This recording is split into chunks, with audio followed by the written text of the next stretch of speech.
소식을 쉬우면서도 깊게 알려드립니다. 진짜 하루의 정리, 이승원의 세계는 그리고 우리는.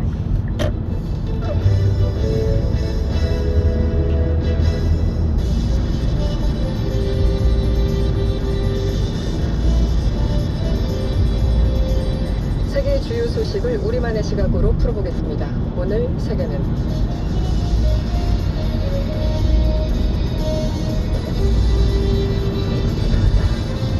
일본 아베 정부와 우익 세력의 압박 속에 중단됐었던 평화의 소녀상 해당 전시가 일본에서 재개될 것으로 보입니다.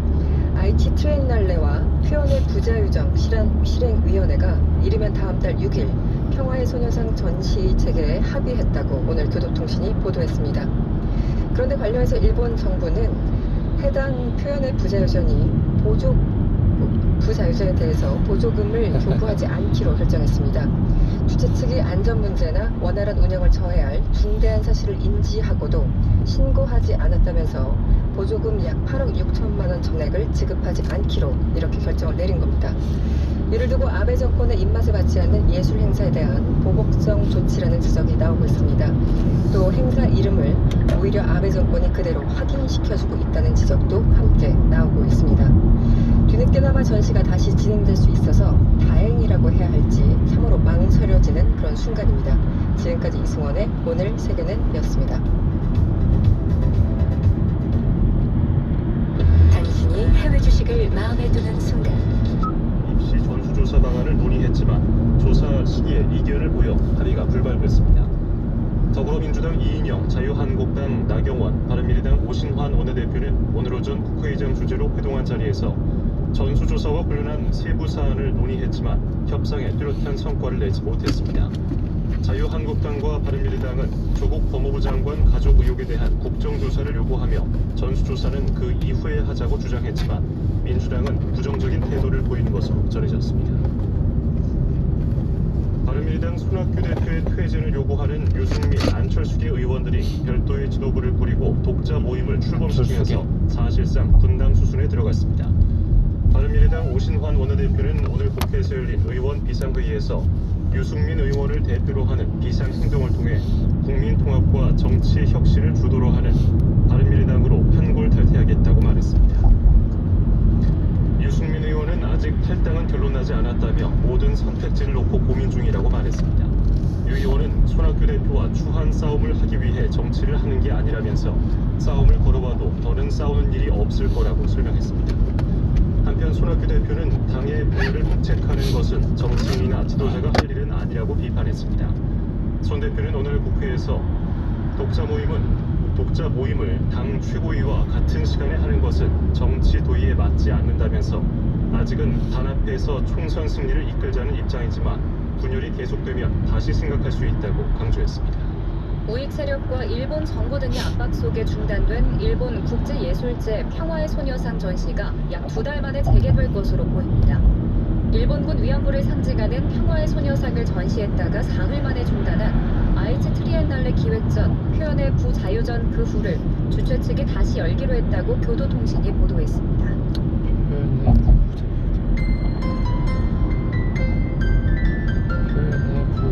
끝으로 날씨입니다. 유다운 앵커 내일 날씨 어떤가요? 네, 내일도 낮더위가 이어집니다. 아침엔 19도, 한낮엔 29도까지 올라 예년 기온을 크게 웃돌며 덥겠습니다. 해가 지면 날씨가 금세 선선해지는데요. 큰 일교차는 염두에 두셔야겠습니다. 18호 태풍 미탁의 영향으로 모레부터는 태풍의 영향권에 들겠습니다. 장원석 앵커, 이번 태풍으로 비는 어느 정도 내릴까요? 네, 내일은 남부지방과 충청 이남에 비가 시작됩니다. 그리고 모레와 개천절에는 전국이 영향권에 들면서 강한 비바람이 불겠습니다. 우선 내일까지 예상되는 비의 양은 제주 산간에 120mm 이상, 충청과 남부지방에는 5에서 50mm 정도입니다. 비 피해가 없도록 미리 대비해 주시길 바랍니다. 내일 날씨였습니다.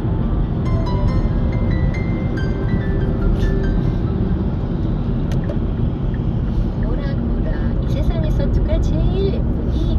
2588 왔어요? 어머, 내가? 하긴 고객님들이 대리운전 부르면서 예쁜 서연이 목소리 듣고 집에 가야지 라고들 하셔.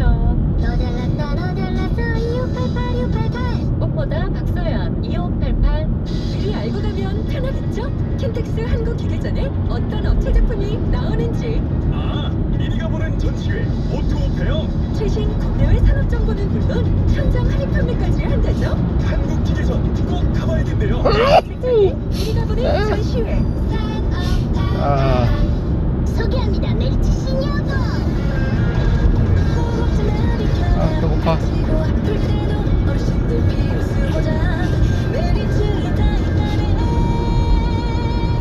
어르신을 위한 신여보험도 역시 메리츠 화재. 임시 시 보험료가 인상될 수 있으며 가입시 유의사항을 확인하세요. YTN 뉴스 FM 저녁 종합 뉴스를 마칩니다. 지금까지 진행의 장원석, 유다원이었습니다. 함께 해주신 여러분 고맙습니다.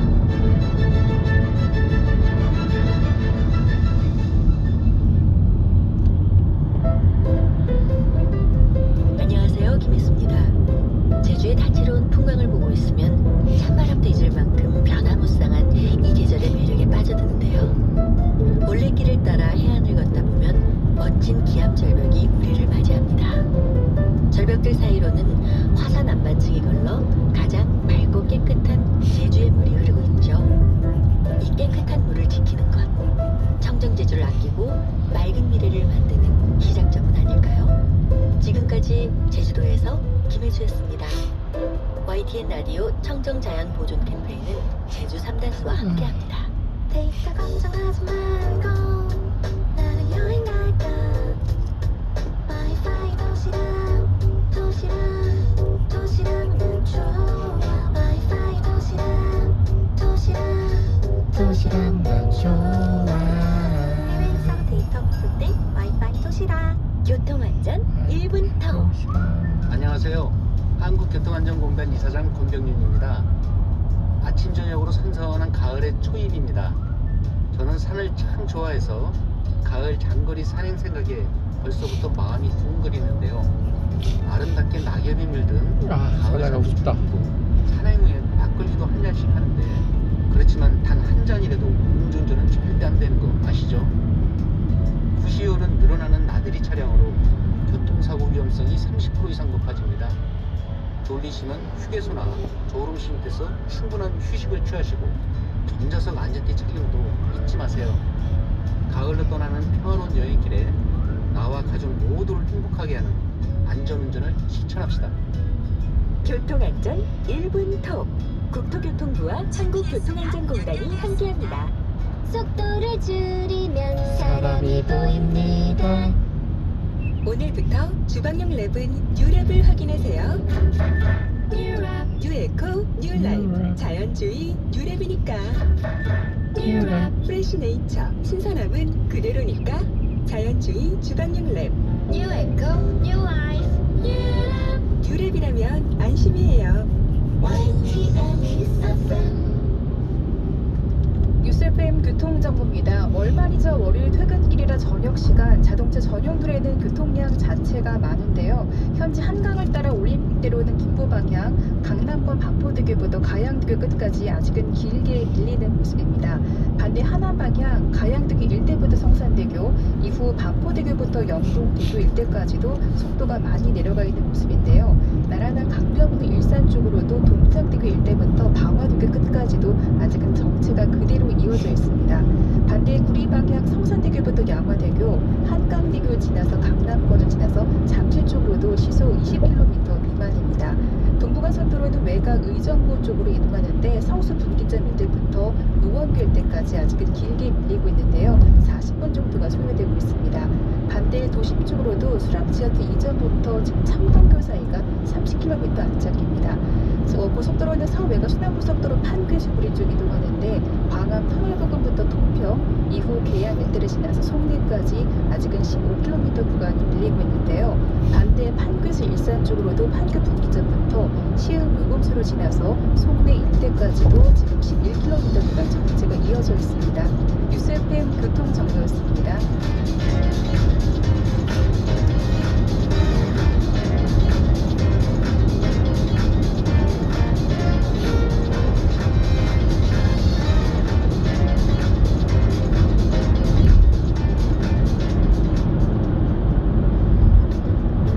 지금부터 뉴스가 있는 저녁을 YTN 라디오와 텔레비전 동시 방송으로 전해드립니다.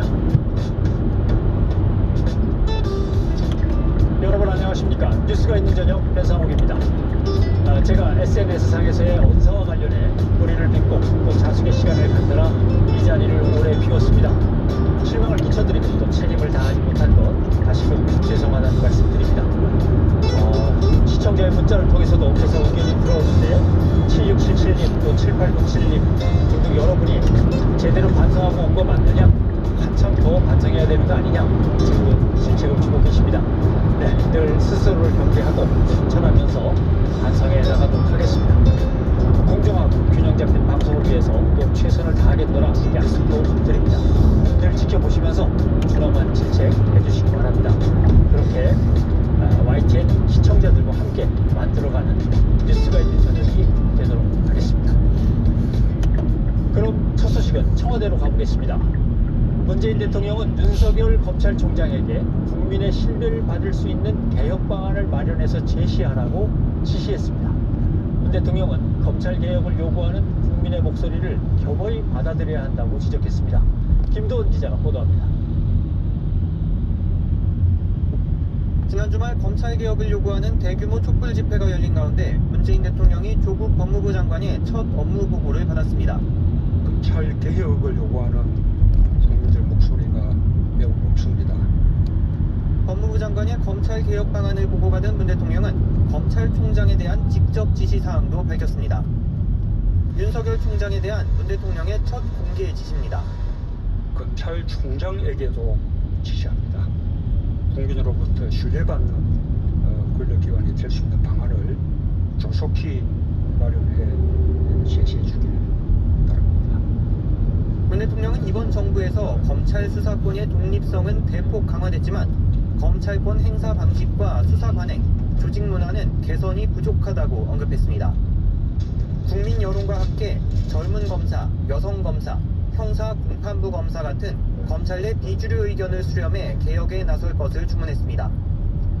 국민위의 군림해선 안 된다고 했던 윤 총장 임명 당시의 당부와 같은 맥락에서 국민 앞에 겸손해야 한다고도 거듭 강조했습니다. 모든 권력은 국민 앞에 겸손해야 합니다. 특히 권력기관일수록 더 강한 민주적 통제를 받아야 합니다. 조국 장관은 검찰의 형사부 공판부 강화, 피의사실 공보준칙 개정 추진을 보고했습니다. 문 대통령은 검찰개혁을 위해 필요한 방안이라고 힘을 실어주면서도 오해의 여지가 있으니 조 장관 관련 수사가 끝난 뒤에 시행하도록 했습니다. 문 대통령의 이번 지시는 대규모 촛불 집회 등으로 표현된 국민적 요구를 발판으로 핵심 국정과제인 검찰개혁에 더욱 속도를 내겠다는 뜻으로 풀이됩니다. YTN 김도원입니다. 문재인 대통령의 검찰개혁 지시를 조금 더 들여다보면 법무부와 검찰은 함께 개혁의 주체다. 그리고 법과 제도 개혁은 법무부가 중심이 되고 검찰권 행사 방식, 수사 관행, 검찰의 조직 문화 개선은 검찰이 스스로 개혁에 나서라. 이런 취지입니다. 조국 장관도 주말 촛불 집회에 대해서 언급하면서 검찰 개혁에 시동을 걸었습니다.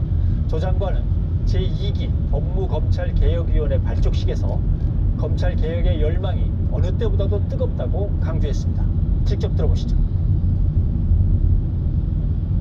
국민들의 검찰 개혁에 대한 열망은 헌정 역사상 가장 조국 법무부 장관입니다. 지난 토요일 수많은 국민이 검찰 개혁을 요구하며 광장에 모여 촛불을 들었습니다. 국민들은 검찰 개혁을 요구하면서 이 나라의 주인이 누구인지 다시 묻고 있으며 선출되지 않은 권력에 대한 견제를 요구하고 계십니다. 법무검찰개혁은 주권자인 국민의 준엄한 명령입니다. 검찰 권력은 강력한 힘을 가지고 있으면서도 제도적 통제장치를 가지고 있지 않습니다. 누구도 함부로 되돌릴 수 없는 검찰개혁 방안을 국민의 눈높이에서 마련하고 실행할 수 있도록 힘을 모아주십시오. 지난 주말 서울 검찰청 앞에서 열렸던 검찰개혁 촉구 촛불 집회를 두고 여야는 다른 얘기를 하고 있습니다. 민주당은 민심을 확인할 수 있었다라고 지켜세우지만 한국당은 정부 여당이 홍위병 정치를 하려고 한다면서 깎아내렸습니다. 최기성 기자가 보도합니다. 민주당은 연일 촛불 집회에 의미를 부여하며 국민이 검찰개혁을 지지하는 거라면서 힘을 실었습니다. 과잉 수사를 입수하는 검찰과 정쟁만 외치는 야당이 경종을 울렸다며 검찰개혁을 지원하기 위한 당내 특위까지 꾸렸습니다. 이번 일을 계기로 스스로를 돌아보기 바랍니다. 이해찬 더불어민주당 대표입니다. 검찰은 지금이야말로 스스로의 개혁에 동참할 마지막 기회임을 인식해야 할 것입니다. 반면 한국당은 여당 의원들이 시위 현장으로 달려가서 국가적 혼란과 갈등을 부추기고 있다면서 정권이 사법개혁령을 내렸다고 규정했습니다. 또 대통령이 검찰을 향한 칭호를 드러낸 뒤 극렬 지지층이 나선 거 아니냐면서 홍위병 같은 군중 정치라고 평가절하했습니다. 지금 문재인 대통령과 친문 세력들의 요구는 황교안 자유한국당 있는 대표입니다. 조국에 대한 수사를 하지 말라라고 하는 명시적인 요구입니다. 검찰개혁과 조 장관을 둘러싼 여야 갈등은 경제 분야 대정부 질문에서도 그대로 이어졌습니다. 여야 합의 없이 일방적으로 회의를 정해했던 한국당 소속 이주영 부의장이 등장하자 민주당 의원들은 야유를 퍼부었고 아니 세상에 국회는 이런 식으로 그래. 한국당 의원들은 조 장관 이름을 외치며 맞받았습니다. 정영석 자유한국당 의원입니다. 야당은 자택 압수수색 당시 여성만 있었다는 조 장관 측 주장을 반박하는가 하면 변호사 3분 중에 여성분이 한 분이 계셨고 자유한국당 의원입니다. 수사관 분 중에서도 여성이 2분이 계셨다고 하였고요. 여당은 검찰 수사가 내용 없이 요란스럽다고 꼬집었습니다. 전 검찰력이 오직 정성호 더불어민주당 의원입니다. 수사에만 요란스럽게 매달려서 나라 전체가 시끄럽고 국민들도 또 경제도 불안한 그런 상태인 것 같습니다. 이례적으로 열안하다는 이낙연 국무총리입니다. 상당수 국민은 과도하다고 느끼시는 것 같습니다. 이번 주 장애 집회가 줄줄이 예정돼 있는 만큼 국회 안팎으로 조 장관과 검찰개혁을 둘러싼 공방은 한층 거세질 전망입니다. YTN 최기성입니다. 주말에 열린 대규모 촛불 집회를 두고 검찰 개혁에 대한 민심의 반영이다. 정당한 검찰 수사에 대한 위협이다. 여러 가지 얘기가 나오고 있습니다. 이 자리에 전문가 2분을 모시고 자세히 짚어보도록 하겠습니다. 최영일 시사평론가 나오셨고 경희대 김병민 개원 교수 2분 나오셨습니다. 어서 오십시오. 안녕하세요. 예. 도대체 몇 명이 모인 거냐라고 하는 건 뭐 별 의미가 없습니다. 대체 뭐 몇 명이 모여야 거기서부터가 민심이다 이렇게 얘기할 수 있는 것도 아니고 해서 명수는 좀 제쳐놓고 예. 어떻습니까? 예상 외로 많이 모인 건 사실인 것 같습니다. 이게 도대체 많이 모인 이유가 뭘까? 김 교수님부터 한번 설명을 해주신다면. 여러 사람들마다 많이 모였는지에 대한 여부 자체도 이야기가 좀 다른 것 같다는 생각이 드는데요. 일단은 문재인 대통령과 조국 장관을 경희대 개원 교수입니다. G2 입장에서는 일단 윤석열 검찰총장이 조국 장관 일가를 대상으로 한 수사가 조금 지나친 것이 아니냐. 그리고 이러한 측면에서 결국은 검찰 개혁을 수행하려고 하는 대통령과 장관의 의지를 꺾기 위해서 검찰이 이러한 부분들에 대한 무리한 수사가 있는 것들에 대한 저항의 메시지로 촛불을 든 것이 아닌가라고 분석하고 있는 경우들이 있는 것 같습니다. 하지만 또 좀 반대 시각에서 바라봤을 때는 현직 법무부 장관 일가에 대한 수사이기 때문에 말 그대로 수사에 영향력을 미칠 수 있는 범위가 살아있고 여기 더 나가서 여론이 이와 같이 촛불을 들고 윤석열 검찰총장이 검찰 조직을 향해서 압박에 대한 메시지를 과도하게 가하게 되는 순간 공정한 수사가 오히려 회방될 수 있는 것 아니냐라고 하는 부정적 목소리가 적지가 않은 상황입니다. 따라서 이러한 집회에 대해서 단순하게 숫자가 많이 모였다라고 하는 부분들이 국민들의 의견을 바탕으로 여기에 대한 검찰 개혁들의 상당 부분 반영하는 것인가 이런 부분들은 조금 더 짚어봐야 될 여지가 있는 대목이라고 생각됩니다. 최영일 선생님께서 어떻게 보십니까? 김 교수님처럼 보시는 이제 일각의 시각이 분명히 있고요. 저는 뭐 100만이다, 200만이다 이게 중요하지 최영일 시사평론가입니다. 숫자 가지고 여야가 너무 다투고 있는데요. 말씀하신 대로 생각보다 굉장히 많이 모였다. 이 장면을 보고서 주최 측도 놀랐고요. 검찰도 당연히 놀랐을 것이고 여야 모두 놀랐거든요. 오히려 역으로 야당에서 이 숫자를 좀 웃음이 나올 정도로 적게 줄이려고 폄훼하는 것 자체가 이 집회에 놀랐기 때문에 이 집회의 의미를 축소하려는 노력인데 자, 이런 건 우리 좀 하지 말자. 왜냐하면 이게 뭐 국민 전체 여론이라고 우리가 주장할 수 있진 않겠죠. 하지만 일부의 굉장히 강한 목소리가 나온 것은 또 사실이다라고 인정해야 되겠죠. 그래서 보여지는 만큼 팩트로 인정을 하면 큰 문제가 없을 것 같고요. 지금 말씀하신 대로 검찰 개혁을 요구했는데 지금 설명을 잘 해주셨어요. 조국 장관 일가에 대한 수사가 좀 과도한 것 아니냐. 근데 좀 모여있는 시민들에게 좀 개인적으로 감동한 바가 있습니다. 검찰 개혁의 역사를 이 시민들이 알고 계신 거예요. 하나의 단편적인 사건에 대한 문제가 아니라 벽에 이제 이 레이저로 이 프로젝션 했던 장면들을 보면 그 노무현 대통령의 모습도 나옵니다. 그때는 지키지 못해서 미안합니다. 지금은 꼭 지켜내겠습니다인데 무슨 얘기냐 하면 사실은 논두렁 시계와 이번 조국 일가 특히 자택 압수수색에 대한 장면이 오버랩돼 있는 거예요. 제가 보기에는 이 검찰의 수사가 과도하냐 아니냐 법 절차적으로 논의할 문제가 아니라고 보고요. 여기에 나와 있는 시민들이 느끼기에는 자 검찰이 수사를 해서 아직 확인되지 않은 여러 의혹이 있습니다. 이걸 언론에 토스를 하고요. 언론은 매일 의혹 보도를 하고 있습니다. 오늘도 새로운 의혹이 보도되고 있어요. 그리고 검찰총장은 모르고 있는 사실을 야당 의원이 국회에서 발표를 합니다. 이게 국민들이 보기에 너무 의아스러운 거예요. 검사들은 누구와 지금 짬짬이를 하고 있는 것인가? 조국 장관 일가에 의혹이 있죠. 혐의가 있을 수도 있죠. 이게 법정에서 유죄로 판결을 할 수도 있죠. 이게 벌금형이 될지, 집행유예가 될지, 혹은 뭐 이제 그야말로 수감되는 징역이 될지, 우리는 아직 모릅니다. 무죄 추정, 피의사실 공표 금지의 원칙으로 가면 되는 건데 우리가 이 자꾸 보고 싶지 않은 장면들이 다양한 네트워크로 연결이 되면서 그러니까 저는 이 자택 수사 11시간을 기점으로 해서 적지 않은 국민, 특히 중도층의 시민조차도 이건 많이 과도하다, 과잉 수사다라는 느낌을 가짐으로써 이게 엊그제 이 토요일 밤 집회에 기폭제가 된 것 아닌가 진단을 해봅니다. 근데 제 평론가께 질문을 다시 드린다면 김 교수께서 지적한 후반부의 문제 수사를 해야 되는데 또는 나중에 법원에서 또 판결을 해야 된다면 그때 시민들이 예를 들면 50만이든 100만이든 모여가서 애워싸고 늘 그런다면 그것은 사실상 압박이 되지 않겠나 하는 여론에 대해서는 어떻게 보십니까? 미국에서 이 연방 판사나 검사가 선출되는 건 아시죠? 그러면 이제 어떤 판결을 내릴 때 항상 시민들이 찬반 피켓팅을 합니다. 그래서 연방 대법원의 이 판사가 창밖을 내려다보면서 고심하는 장면도 미국 법정 영화에 많이 등장을 해요. 우리나라는 그 정도가 아닌데 이제 그런 모습이 나타나고 있죠. 이거에 대해서 좀 보수 야당들은 떼법이냐, 떼쓰면은 뭐 용서받고 떼쓰면 안 되는 그럴 필요 없다고 봅니다. 법리적으로 가면 공정하면 되는 거예요. 예를 들면 지금 아까 저 이 황교안 대표 모습 잠깐 나왔는데 제가 보기에는 거짓말을 하고 계세요. 뭐냐면 명시적으로 조국 수사하지 말라고 요구한 것이다. 그런 바 없거든요. 지금 조국 수호라는 말을 하는 것은 매우 조건부적이에요.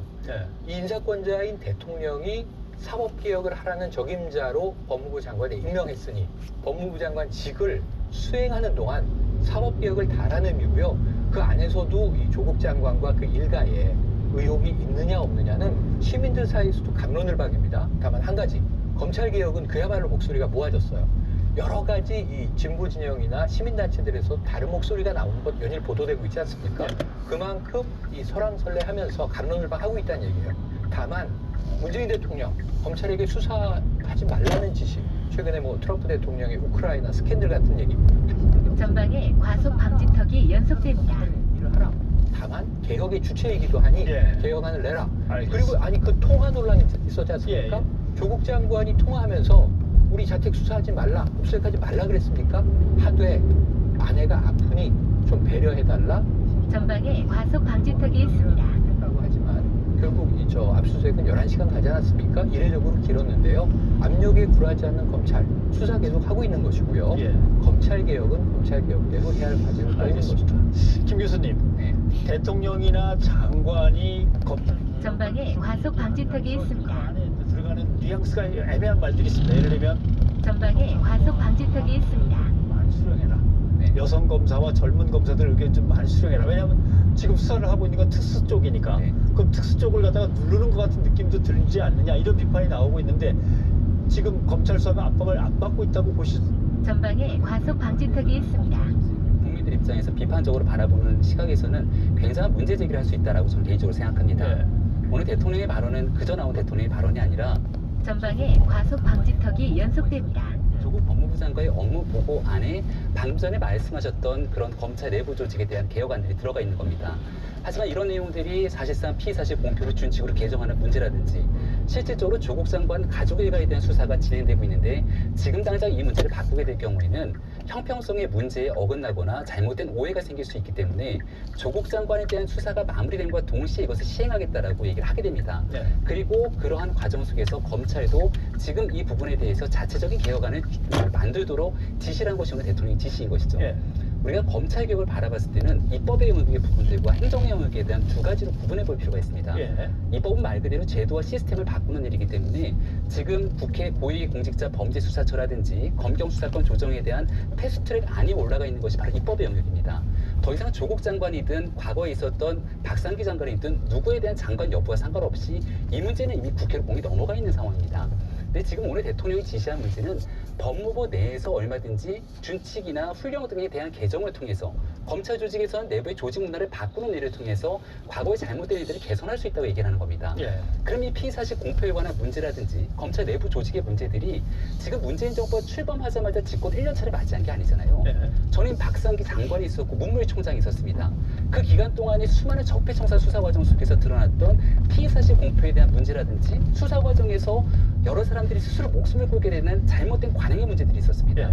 그럼 그 당시에 이런 것들을 분명하게 극복하기 위한 노력들이 그 박상기 장관, 문무일총장 다 문재인 대통령이 임명한 인사들이거든요. 그 당시에 개선할 수 있었음에도 불구하고 지금 조국 장관을 향한 수사